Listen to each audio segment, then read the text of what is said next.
నమస్తే, నేను Sujatha. Welcome to master key TV. ఇది సామాన్యుడి స్వేచ్ఛకు సంకేతం. ఇక డీటెయిల్స్ చూస్తే, తిరుపతి జిల్లా కలెక్టర్గా బాధ్యతలు చేపట్టిన లక్ష్మీషా బాధ్యతలు స్వీకరించారు. తిరుమల శ్రీ వెంకటేశ్వర స్వామి కొలువైన తిరుపతి జిల్లాలో కలెక్టర్గా బాధ్యతలు స్వీకరించడం ఎంతో సంతోషంగా ఉందని, జిల్లాను అన్ని శాఖల సమన్వయంతో ప్రగతి పదంలో ముందుకు తీసుకువెళ్తామని జిల్లా కలెక్టర్ లక్ష్మీషా అన్నారు. కలెక్టరేట్ చేరుకున్న లక్ష్మీషాకు అర్చకులు వేదమంత్రాలతో పూర్ణకుంభ స్వాగతం పలుకగా, జేసీ శుభం బన్సల్, డిఆర్ఓ పెంచల కిషోర్ వెంటరాగా కలెక్టర్ ఛాంబర్లో శ్రీ లక్ష్మీషా బాధ్యతలు చేపట్టారు. ఈ సందర్భంగా జిల్లా అధికారులు, ఆర్డీఓలు, డిప్యూటీ కలెక్టర్లు తదితరులు జిల్లా కలెక్టర్ పుష్పగుచ్చాలు అందజేసి శుభాకాంక్షలు తెలిపారు. కలెక్టర్ మీడియాతో మాట్లాడుతూ అందరి సమన్వయంతో పనిచేస్తామని అన్నారు. అనంతరం TDP chairman Bhumana Karunakar Reddy collector మర్యాదపూర్వకంగా వారి నివాసంలో కలిశారు.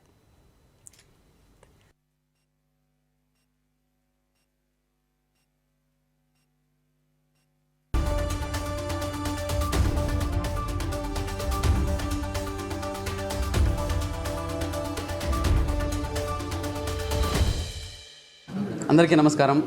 ఈరోజు శ్రీవారి ఆశీర్వాదాలతో, అలాగే మా తల్లిదండ్రులు, మా గురుహిర్యులు, తిరుపతి బాలాజీ జిల్లా కలెక్టర్గా బాధ్యత స్వీకరించడం చాలా ఆనందంగా ఉంది. సో దీనికి అవకాశం ఇచ్చిన రాష్ట్ర ప్రభుత్వానికి, ముఖ్యంగా రాష్ట్ర ముఖ్యమంత్రి వారికి నా హృదయపూర్వక ధన్యవాదాలు తెలియజేసుకుంటున్నాను. అలాగే తిరుపతి జిల్లా ఒక చారిత్రాత్మక జిల్లా. సో అది రిలీజియస్గా కావచ్చు, డెవలప్మెంట్ వైజ్ కావచ్చు, చాలా ప్రముఖమైన ఆంధ్రప్రదేశ్లో జిల్లాలో ఇది ఒక జిల్లా అని మీ అందరికీ తెలిసి ఉండేదే.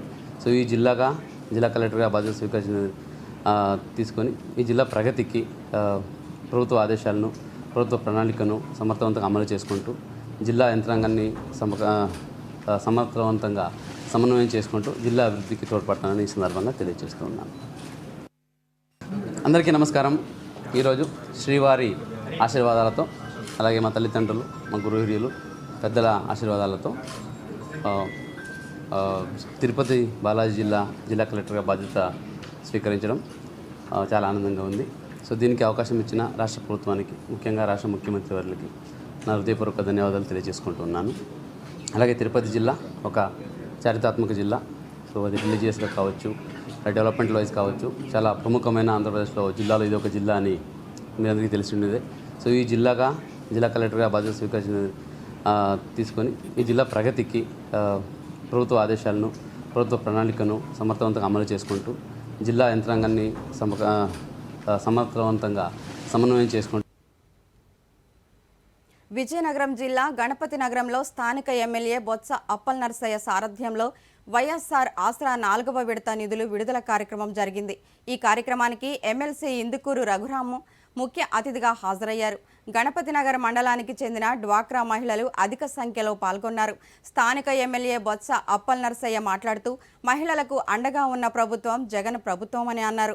ఈ కార్యక్రమంలో గణపతి నగరం మండలానికి చెందిన డ్వాక్రా మహిళలు, నాయకులు, కార్యకర్తలు అధిక సంఖ్యలో పాల్గొన్నారు. ఖచ్చితంగా ఏదైతే జరుగుతుందో అది మాత్రమే చెప్తాను. అటువంటి వ్యక్తి మన నియోజకవర్గానికి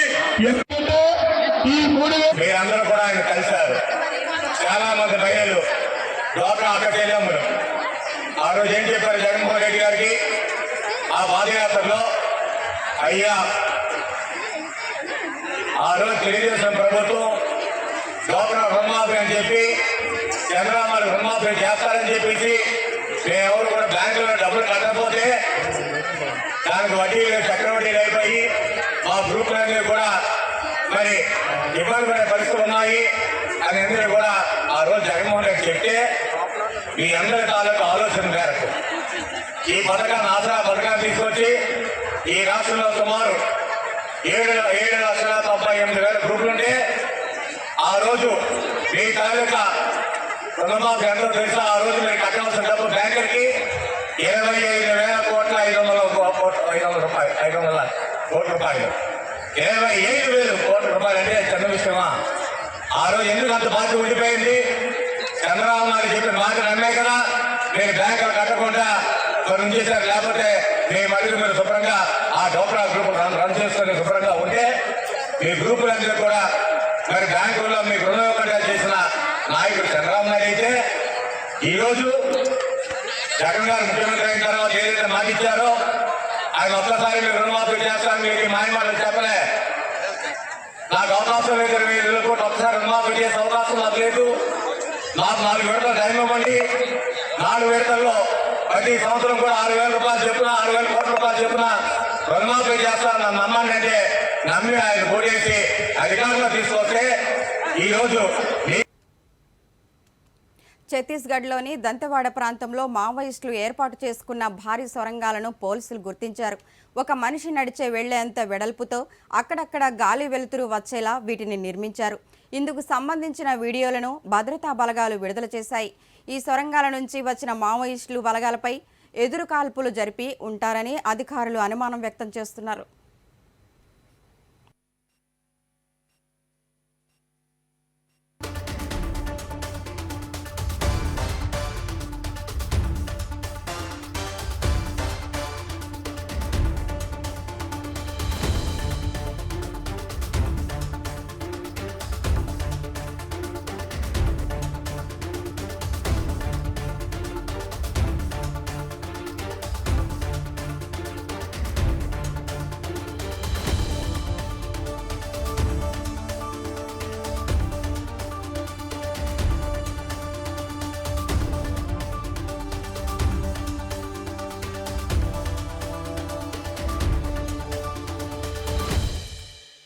కొల్లేరు బ్రతుకు చిత్రంపై అరుణోదయ విమలక్క పాట ఆవిష్కరణ ఏలూరులో వైఎంహెచ్ హాల్లో ఘనంగా నిర్వహించారు.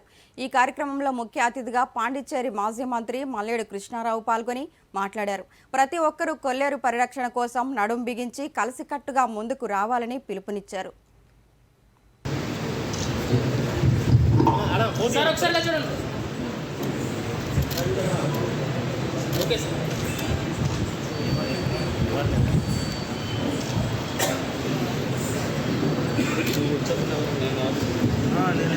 సైడ్ గంగరాజు గారికి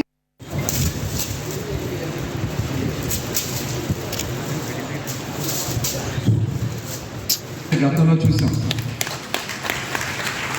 మన తెలంగాణ ఉద్యమంలో రజాకార ఉద్యమంలో ఆనాడు మరి తెలంగాణ నవాబుల మీద పోరాటానికి స్ఫూర్తినిచ్చింది పాటే. మొన్న ఆంధ్ర రాష్ట్రం నుంచి తెలంగాణ విడిపోవడానికి కూడా ఆ పాటే కారణం. ఖచ్చితంగా రేపు కొల్లేరు సమస్య తీరడంలో కూడా ఈ పాటే కారణం అని చెప్పేసి మనస్ఫూర్తిగా వెంకయ్య గారికి ధన్యవాదాలు తెలియజేస్తా ఉన్నా.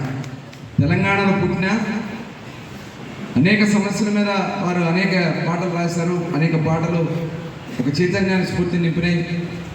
ఇవాళ కొల్లేరులో స్వయంగా పాట అక్కడ కూర్చొని పాట రాయడం కాదు, స్వయంగా ఇక్కడికి వచ్చి, ఎందుకంటే ఆవిడ నాకు కాల్ చేసి చెప్పినప్పుడు కొల్లేరు మీద ఇలా పాట రాస్తామంటే ఆవిడ అక్కడ ఉన్న స్థితిగతులు చెప్పినప్పుడు వివరిస్తున్నప్పుడు ఖచ్చితంగా ఈ కార్యక్రమానికి రావాలని చెప్పి డిసైడ్ అయ్యాను. మరి దాన్ని గతంలో చూసాం.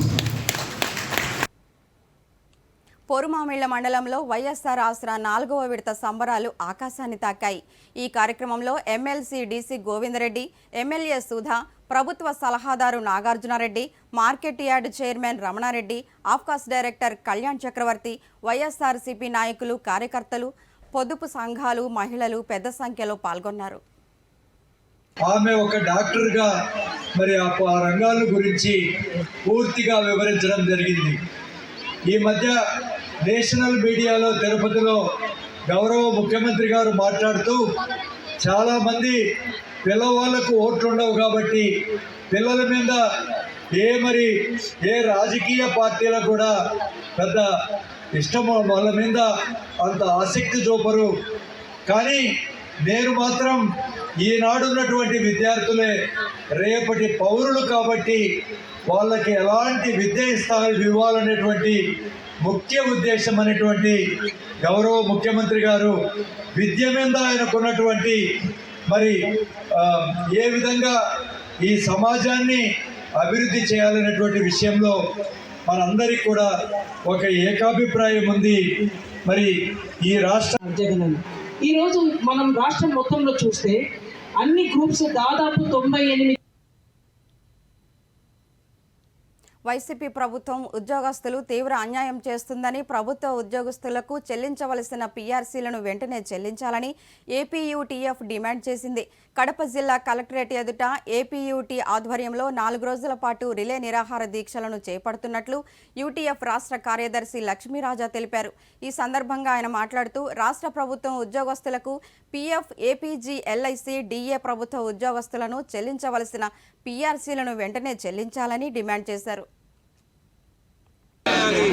పాత పెన్షన్ విధానాన్ని వెంటనే వద్దు, సిపిఎస్ వద్దు, జిపిఎస్ విద్యారంగ సమస్యల పట్ల రాష్ట్ర ప్రభుత్వం వైఖరి జిందాబాద్ జిందాబాద్ జిందాబాద్ జిందాబాద్ జిందాబాద్ జిందాబాద్ అందించాలి. వెంటనే ఆర్థిక చేపట్టాం. అందులో మొదటి రోజు ఈరోజు ప్రారంభించాం. ప్రధానంగా ఏపీజీఎల్ఐ పార్ట్ 2 ఫైనల్ పేమెంటు చెల్లింపులో రాష్ట్ర ప్రభుత్వం తీవ్రమైనటువంటి నిర్లక్ష్య వైఖరి అవలంబిస్తూ ఉంది. అలాగే పీఎఫ్ పార్ట్ 2 ఫైనల్ పేమెంట్ చెల్లింపులో కూడా తీవ్రమైన నిర్లక్ష్య వైఖరి అవలంబిస్తూ ఉంది. అలాగే మెడికల్ రీయింబర్స్మెంట్ కరోనా సమయంలో చనిపోయిన ఉద్యోగులకు, ఉపాధ్యాయులకు ఇప్పటి వరకు మెడికల్ రీయింబర్స్మెంట్ బిల్లులు చెల్లించలేదు. అలాగే ఈఎల్ ఎన్కాష్మెంట్ 2 సంవత్సరాల కాలంగా చెల్లించకుండా తీవ్రమైన జాప్యాన్ని చేస్తూ ఉంది. దీన్ని మేము తీవ్రంగా ఖండిస్తూ ఉన్నాం. అలాగే ఈ ముఖ్యమంత్రి పాదయాత్ర సమయంలో అడుగడుగున మా ప్రభుత్వం అధికారంలోకి వస్తే, మేము అధికారంలోకి వస్తే ఉద్యోగ జమ్మలమడుగులో వైసీపీ, టీడీపీ శ్రేణుల మధ్య ఘర్షణ నెలకొంది.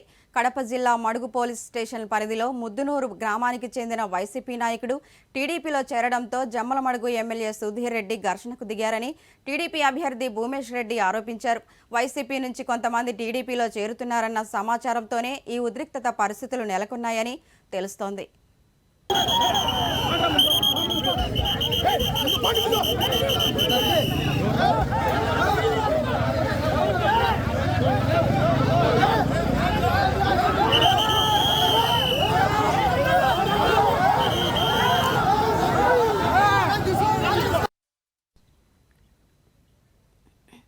శ్రీకాకుళం జిల్లాలో అవినీతి నిరోధక శాఖ అధికారులు జీఎస్టీ అధికారిని రెడ్ హ్యాండెడ్గా పట్టుకున్నారు.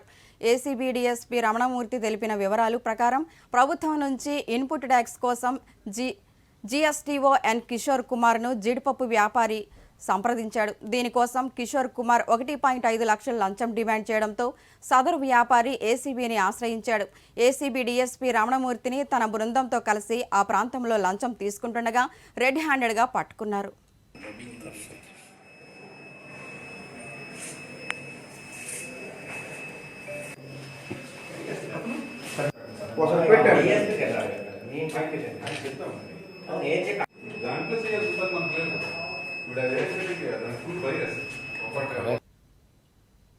అంబేద్కర్ కోనసీమ జిల్లా అమలాపురం నియోజకవర్గంలో వైసీపీ వర్సెస్ జనసేన ఫ్లెక్సీలు రగడ కొనసాగుతోంది. అమలాపురం గడియార స్తంభం సెంటర్లో ఫ్లెక్సీల వార్ నడుస్తోంది. ఎన్నికలకు తాము సిద్ధం అంటూ వైసీపీ సిద్ధం ఫ్లెక్సీలు ఏర్పాటు చేయగా దానికి ఎదురుగా ఇక కాస్కో అంటూ జనసేన మరో ఫ్లెక్సీ ఏర్పాటు చేశారు. దీంతో అమలాపురంలో ఫ్లెక్సీల వార్ నడుస్తోంది.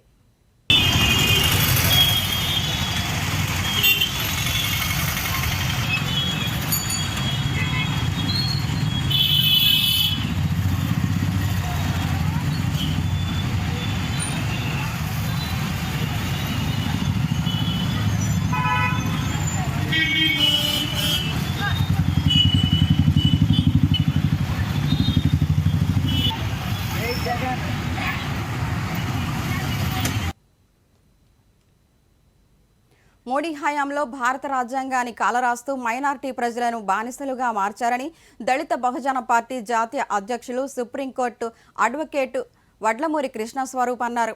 బషీర్బాగ్లో ఏర్పాటు చేసిన సమావేశంలో మాట్లాడుతూ దేశ సంపదను, ప్రజల ఆస్తులను అంబానీ, ఆదానీ, మార్వాడి కార్పొరేట్ దోపిడీ వర్గాలు దోచిపెట్టారని ఆరోపించారు. స్వేచ్ఛ, సమానత, స్వభ్రాతత్వం, సోషల్ జస్టిస్, డాక్టర్ అంబేద్కర్ రాజ్యాంగమును పక్కన పెట్టి మనస్ఫూర్తి కాషాయ రంగాన్ని బీజేపీ సర్కార్ అమలు చేస్తున్నారని విమర్శించారు. ఇది ఉగ్రవాదం, ఇది మితవాదం, రెండేళ్ళకి తేడా అంతే. కాంగ్రెస్ ఇదంతా కూడా దోపిడీ వర్గంలో భాగం. వీళ్ళందరూ కూడా కాబట్టి ఈవీఎంలకు వ్యతిరేకంగా కూడా ఈ ఎన్నికల్లో ఇది కూడా మీరు పాయింట్ ఏంటంటే మోడీ అనుకుంటున్నాడు ఏముంది ఓటర్స్ తిట్లోళ్ళంతా ఈవీఎంలతో మొత్తం మేనేజ్ చేసుకుంటే అయిపోద్దని చూస్తున్నాడు ఆయన. అయితే మొన్న అసెంబ్లీలో ఈవీఎం ఏం జరగలేదు. పార్లమెంట్ ఎన్నికల్లో ఖచ్చితంగా దేశవ్యాప్తంగా ఈవీఎంలు మరోసారి అది తీసుకోవడం ప్రయత్నం చేస్తుంది మన నరేంద్ర మోడీ ప్రభుత్వం. కాబట్టి ఈవీఎం వద్దు, బ్యాలెట్ వద్దు అని పిలుపు కూడా మేము ఎన్నికల కమిషన్ ఆఫ్ ఇండియా డిమాండ్ చేస్తున్నాం. అసలు ఎన్నికల కమిషన్ ఆఫ్ ఇండియా కూడా పెద్ద మాఫియా తయారయ్యింది. అసలు కనీసం సిగ్గు లేకుండా ప్రభుత్వానికి వాళ్ళు ఒత్తాసు పలుకుతూ ఎలక్షన్ కమిషన్ ఆఫ్ ఇండియా అండి, వాళ్ళంతా ఏజెంట్లుగా పనిచేస్తున్నారు. ఎవరికి? మోడీ ప్రభుత్వానికి. అసలు రాజ్యాంగం ఏం చెప్తుంది, మీరేం చేస్తున్నారు? ఎలక్షన్ కమిషన్ ఆఫ్ ఇండియా అంటే కాన్స్టిట్యూషన్లో ఒక ప్రత్యేక ప్రొవిజన్ వచ్చింది, 4th స్టేట్ మీడియా, మరి జ్యుడిషియరీ డిస్టర్బ్ చేశారు వీళ్ళు. మొత్తం అన్ని రాజ్యాంగ సంస్థలని వీళ్ళు డిస్టర్బ్ చేశారు. సుప్రీంకోర్టు జడ్జెస్ కూడా వాళ్ళు ప్రభావితం చేస్తున్నారండి. అన్ని ప్రభావితులే, అంతా ఏమనంటే సూటి కేసులే. మొత్తం దేశం సర్వనాశనం అయిపోయింది. ఒకప్పుడు కోర్టులు అంటే పాపం అంతిమంగా కోర్టుకి అనేవారు. కోర్టులో మన న్యాయం జరుగుతుంది. కోర్టులు కూడా మోడీ సర్కార్ ప్రభావితం చేశారు, రిజర్వ్ బ్యాంక్ను ప్రభావితం చేశారు, ఎన్నికల కమిషన్ ప్రభావితం చేశారు, అన్ని రాజ్యాంగబద్ధమైన సంస్థలన్నీ ప్రభావితం చేశారు. మొత్తం కాషా ఏజెంట్లు పెట్టుకున్నారు అన్ని ప్రభుత్వ రంగ మొత్తం కాన్స్టిట్యూషనల్ ఆర్గనైజేషన్స్లో. దేశం భవిష్యత్. ఇవి బులెటిన్ అప్డేట్స్. మరెన్నో అప్డేట్స్తో మళ్ళీ కలుద్దాం. చూస్తూనే ఉండండి మాస్టర్ కేటీవీ. ఇది సామాన్యుడి స్వేచ్ఛకు సంకేతం.